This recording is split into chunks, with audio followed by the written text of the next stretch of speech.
Ézéchiel, je t'avouerai que je ne vois toujours pas ce que tu voudrais m'enseigner. Je sais, David, mais continue.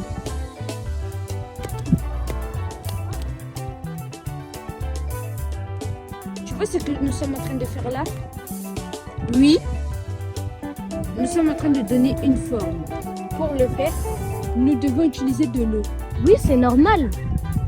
Sinon, ça ne sera pas possible. Tu sais pourquoi la Bible dit « Sans moi, vous ne pouvez rien » ? Oui, tout à fait.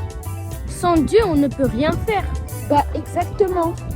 Sans eau, mon David, la terre n'est que poussière. L'eau dans la Bible est aussi représentée comme la parole de Dieu. Ah, je vois où est-ce que tu veux en venir. C'est comme dans notre vie. Si on ne laisse pas la parole de Dieu venir dans notre vie, on ne pourra pas avoir la forme convenable. Oui, exactement. Beaucoup aujourd'hui ne laissent pas la parole de Dieu faire son travail. Chacun fait ce qu'il veut. Chacun met sa vie comme il veut. C'est-à-dire que personne ne veut pratiquer la parole de Dieu. Résultat, l'homme est comme une terre sans eau. Je veux dire par là, la vie de ces personnes-là est comme une terre aride, sans eau.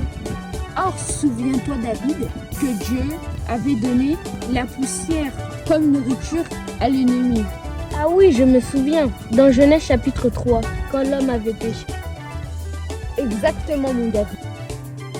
Donc, si j'accepte que Dieu puisse me conduire, cela veut dire que j'accepte l'eau venir en moi. Et à ce moment-là, j'aurai la forme que Dieu veut, c'est-à-dire plus de colère, plus de tristesse, plus de jalousie. Tout à fait. Dieu a pris les choses visibles pour nous expliquer l'invisible, comme dans Romains 1:20. Si nous n'avions pas de l'eau pour faire ce bonhomme, on n'aurait pas pu le faire. Rien ne peut se faire sans la parole, puisque c'est la parole qui crée.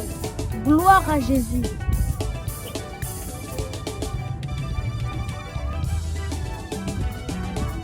Ézéchiel, je constate quand même que, même en vacances, on va mourir. Mais oui, David, souviens-toi. Est-ce que tu peux arrêter de respirer? Ça, je me souviens. Tu vas pas me dire d'arrêter de respirer encore. Je sais que le souffle de vie est là en moi tout le temps. Ce souffle-là représente Jésus. Je vais toujours parler de Jésus. Partout où ça me trouve. Jamais le souffle est parti en vacances. Tu vois que j'ai compris, Ézéchiel. Je suis très fière de toi, mon frère.